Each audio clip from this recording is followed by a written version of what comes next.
Dear Eve, it's Saturday, June 27th, 2009, and you feel so alone with your rectal cancer diagnosis. You're going on a bike ride around Grand Island by yourself to help relax, clear your head. Across town at UB, almost 6,500 Ride for Roswell participants are riding to cure cancer. If you're going to ride your bike anyway, why didn't you participate in Ride for Roswell? You are determined to manage this situation without help. You're working to build up stamina, be in the best possible physical condition. You've got your shoulder to the wheel. But nothing will prepare you for what's to come.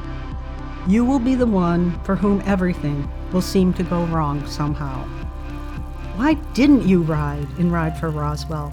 You don't have an answer for that because there isn't one. You should have, and you will, and it will come to mean everything to you. You know, my Ride for Roswell story is partly a really big love story between me and my husband, Doug. We were absolutely meant to be together. They're the kind of couple that finishes each other's sentences because they know exactly what they're thinking. But even Doug didn't even do that. They just looked at each other in the eye, and that was enough. When I think back about the great times we had, many of them involve physical activity in the outdoors. The ride combined two passions that Eve and Doug had. I mean, they loved riding bikes. And we missed engagement parties, graduations. We missed people in the family understood, oh, I'm sorry, that's ride weekend, we can't do it. I just felt like I was a part of something. Again, all the thousands of people all going in the same direction for the same cause. The ride is really important because it's something that they did together as cancer survivors. When I met Doug, he had had cancer, but he had survived it. His rectal cancer diagnosis came almost exactly 10 years before mine. Well, it was like a yo-yo. Once you were watching Doug go through it, and then you were watching Eve, and then it would bounce back to Doug, and then it would be Eve again. It's like cancer was contagious. 2009, my first diagnosis. In 2016, another major surgery. In 2018, another lung cancer diagnosis. I got to the point where I couldn't exert myself at all. I couldn't even really sit up for very long.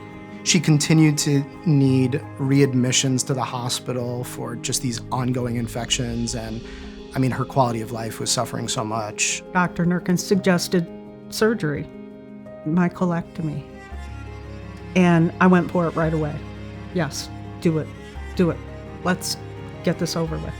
And he said, after everything you've been through, that you would even consider surgery tells me how terrible this is for you. With everything that she had to go through and recover from that surgery, being outdoors is such a part of who she is, right? The hiking, the biking, obviously. I wasn't entirely sure that she'd realistically be able to get back to that. You just gotta start working on getting that stamina back. The first walk is out to the end of the driveway, and that's about as far as I can get. And getting back on the bike was always the goal. There was no way they were going to let this get them down. Definitely. The whole cancer saga that went on for so long was part of their story together. And Doug was always the strong one. He helped Eve through this whole journey, and it was very surprising to both of them that he became ill a few years ago. In 2024, he actually did a standard of care chemo and rang the bell. But then we found out that the chemo that he'd done was a fail. And then he rode in the ride. I think he did a 30-mile route. And had I known that it was going to be his last ride, I'd have ridden with him. Just knowing the history, right? Not just on her own journey, but everything that she went through with Doug. You also know the reality of life that things, especially like this, don't always go the way that you hope for. His last weeks were pretty awful. He got home, which is what he wanted. He saw the kitty cat. He got to see his sister, and I think that particularly after seeing his sister, I think that gave him permission to just let go.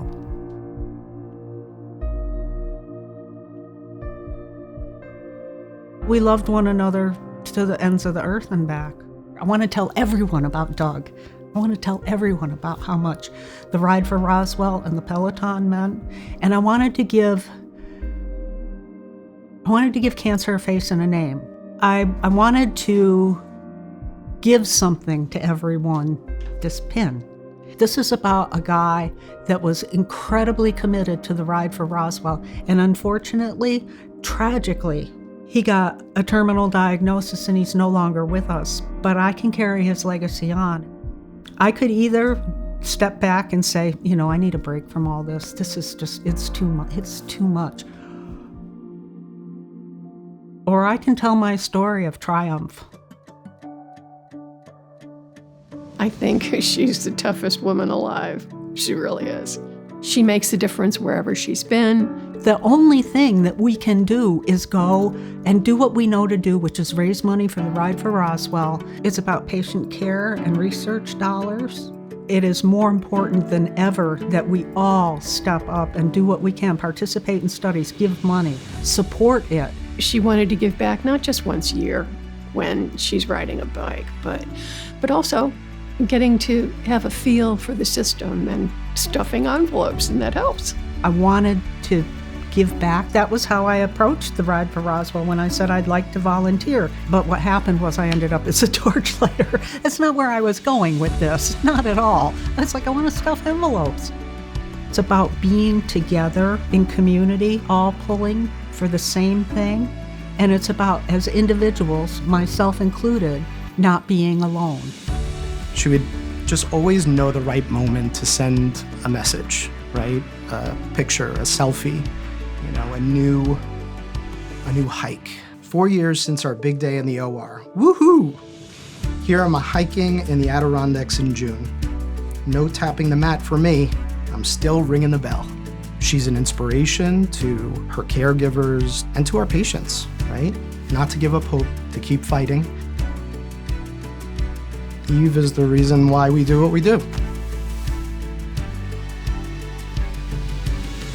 There's hope for, for somebody who's right now hooked up to an IV pole thinking, oh God, am I ever going to get out of here? Am I ever going to get over this? Is this ever going to be over? Yes, it can be. Look, I did it. I'm here.